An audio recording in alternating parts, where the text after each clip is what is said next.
اب دیکھیں جی اللہ تعالیٰ نے جس پیشن سے توحید کو بیان کیا نا یہاں پہ، اور وہ چیزیں جو کامن آبزرویشن میں آتی ہیں اس زمانے کے انسان کے لیے بھی اور آج کے انسان کے لیے بھی، وہ بیان کیے جو میں نے آپ کو سٹارٹ میں کہا تھا. سورہ یونس جو ہے آپ سمجھ لیں سورہ توحید ہے، اس کا ڈومیننٹ فیکٹر توحید ہے.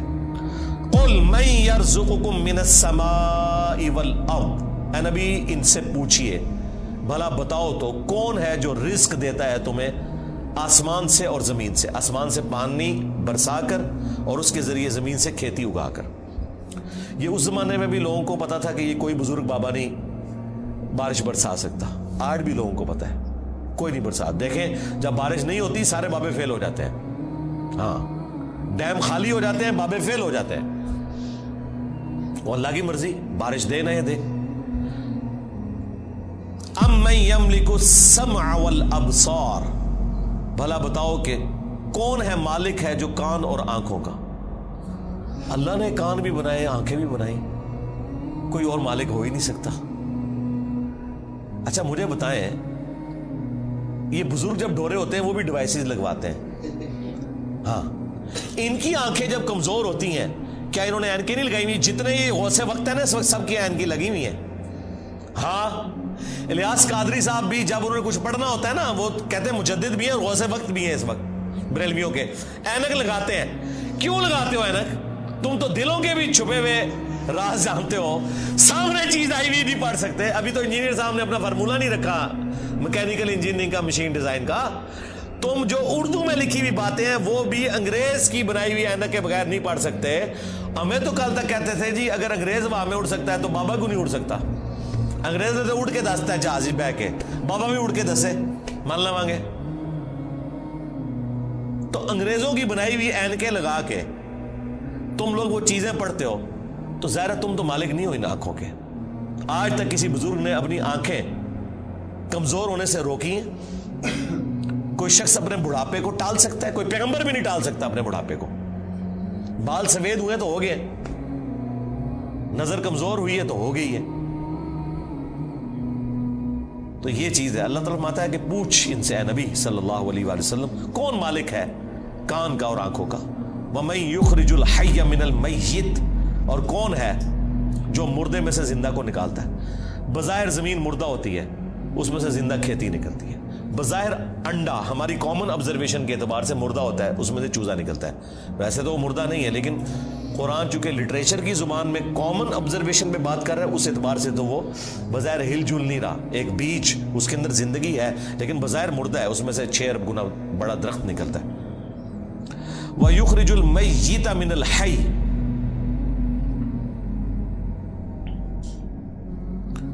اور مردہ کو نکالتا ہے زندہ سے. زندہ میں سے مردہ بھی نکلتا ہے، یعنی مرغی انڈا دیتی ہے. بظاہر یہ بات ہو رہی ہے، میں سائنٹیفک لینگویج میں بات نہیں کر رہا، لٹریچر کی زبان میں بات کر رہا ہوں. زندہ درخت میں سے، اور وہ بھی زندگی اب سائنس ہمیں بتا رہی ہے. قرآن تو پہلے ہی کہہ رہا تھا کہ درخت زندہ ہے، کھیتیاں زندہ ہیں، لیکن اب ہمیں سائنس بتا رہی ہے ان کی فیلنگز ہیں. باقاعدہ یہ خوش بھی ہوتی ہیں، ناراض بھی ہوتی ہیں. پھول مرجھا بھی جاتے ہیں، ان کے اوپر بھی کیفیات طاری ہوتی ہیں. تو آپ دیکھیں اسی میں سے وہ بیج نکلتا ہے، وہ بیج آپ بوتے ہیں ایک اور درخت نکل آتا ہے، ایک اور کھیتی نکل آتی ہے. وَمَن يُدَبِّرُ الْأَمْرَ، اور کون ہے جو سارے کاموں کی تدبیر فرماتا ہے. ظاہر ہے جی بزرگوں کو تو پتہ ہی نہیں، اور جن بزرگوں کو سورج کے سائز کا ہی نہیں پتا وہ سورج کو کیسے کنٹرول کر سکتے ہیں، اور سورجوں کی تعداد بھی نہیں پتا. ان بیچاروں نے یہی سورج دیکھا ہوا ہے. یہ تو سائنس بتا رہی ہے نا، صرف ملکی وے گلیکسی میں جو ہے وہ 300 ارب سورج ہے ایک گلیکسی کے اندر، اور اس طرح کی 250 ارب گلیکسیز اور ہیں. بزرگوں تو پتہ ہی نہیں تھا. آپ لاکھ کہتے رہیں گے وہ شاہ شمس تبریز نے بوٹی بون لی سی. دادا کرو کہانیاں ان کی سنیں. فَسَيَقُولُونَ اللَّهُ، تو یہ انقریب کہیں گے اللہ ہی کرتا ہے. یہ دیکھو مشرکین عرب بھی بتوں کو ساتھ شریک ٹھہراتے ہوئے بھی کہتے تھے نہیں اے کام نہیں بت کر سکتے، اے وڈا ہی اللہ کرتا ہے. اور یہاں کہہ رہے ہیں بزرگوں کی ڈیوٹیاں لگی ہوئی ہیں. اندازہ کریں. فَقُلْ أَفَلَا تَتَّقُونَ، تو اے نبی سے فرماؤ کہ کیا تم ڈرتے نہیں ہو اس شرک کے کام سے؟ اندازہ کریں مشرکین عرب اللہ کو مانتے تھے لیکن اس کے ساتھ شریک ٹھہراتے تھے. ہمیں بتایا گیا ہے کہ جی یہ قرآن کافروں کے بارے میں نازل ہوا ہے جو اللہ کو نہیں مانتے تھے، تاکہ آپ کا خیال ہی اس طرف نہ جائے کہ آپ کے بابوں کے بارے میں بھی ان کے ماننے والوں نے وہ عقیدے رکھے ہوئے ہیں جو مشرکین عرب نے اپنے ان بتوں کے ساتھ رکھے تھے، سوائے ایک فرق ہے کہ وہ انہیں چھوٹا آلیہ کہتے تھے. یہ آلیہ نہیں کہتے، اللہ کے بندے کہتے ہیں. ادروائز باقی ساری چیزیں وہی ہیں. اللہ کے نیک بندوں کے نام کے اوپر، فرشتوں کے ناموں کے اوپر انہوں نے بت کھڑے کیے ہوئے تھے. کام آگے یہ وہی کر رہے ہیں، لیکن وہ ایک فرق جو ہے نا وہ اس کو اتنا اجاگر کرتے ہیں کہ نہیں جی وہ تو ان کو چھوٹا معبود مانتے تھے، ہم اپنے ان بزرگوں کو معبود نہیں مانتے. تو اس کا جواب پھر میں نے دیا تھا سورۃ المائدہ کی آیت نمبر 75 میں. اللہ تعالیٰ نے جیزس کرائسٹ عیسیٰ ابن مریم ان کی ماں کی مثال دے کے کہا ہے کہ ایسی ہستیوں کو پوجتے ہو جو نہ تمہارے نقصان کے مالک ہیں نہ نفع کے. اگر عیسیٰ اور ان کی ماں کسی کے نفع نقصان کے مالک نہیں ہیں، اب تو بات پیچھے رہ گئی کہ کرسچن جو ہے وہ معبود سمجھ کے کرتے ہیں اور ہم بزرگوں کو معبود نہیں مانتے.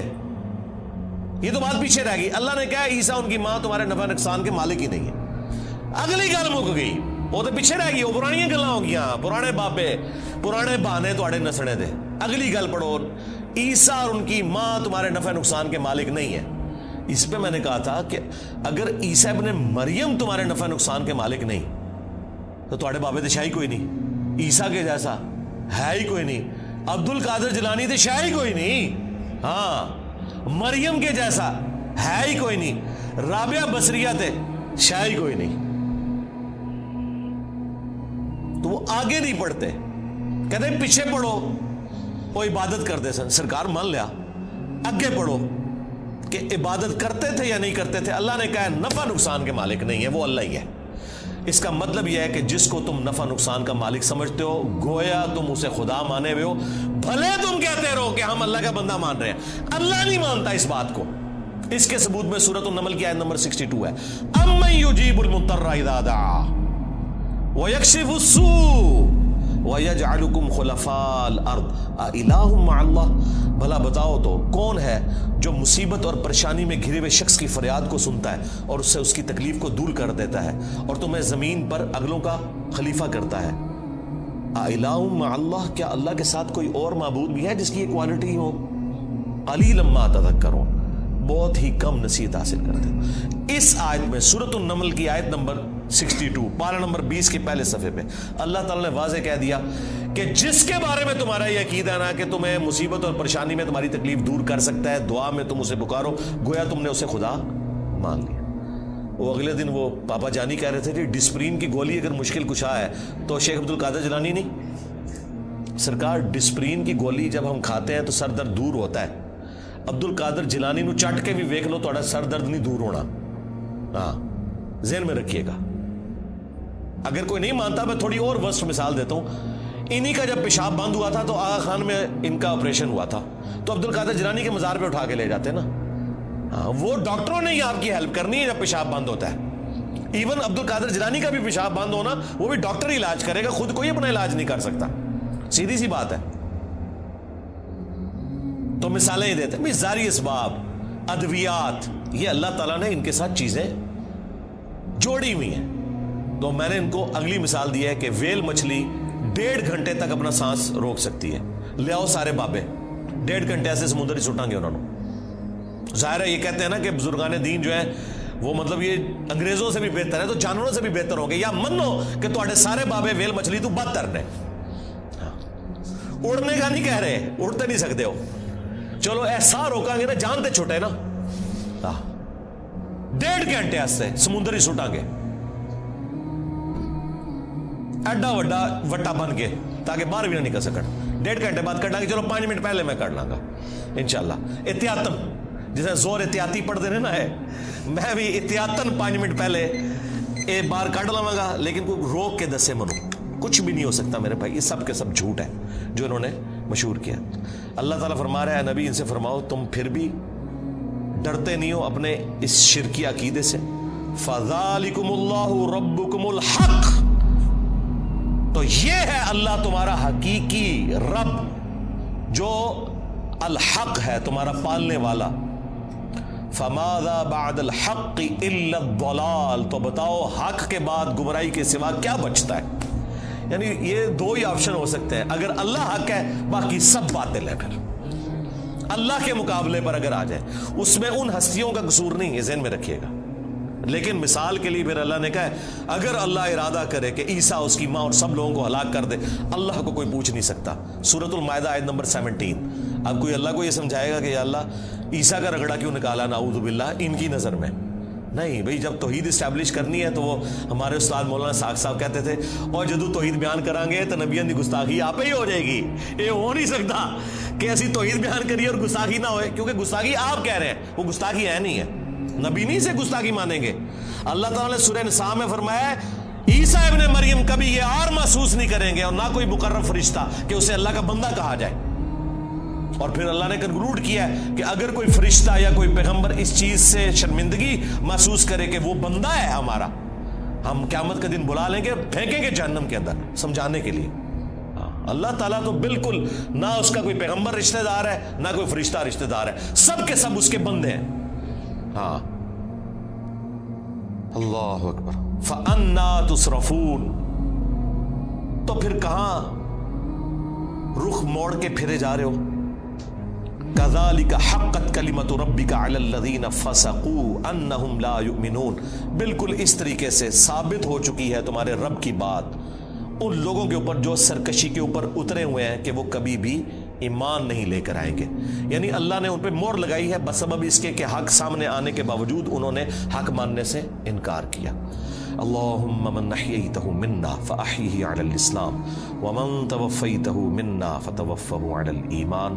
سبحانک اللہم وبحمدک، اشہد ان لا الہ الا انت، استغفرک واتوب الیک، وما علینا الا البلاغ المبین۔ جزاکم اللہ خیرہ۔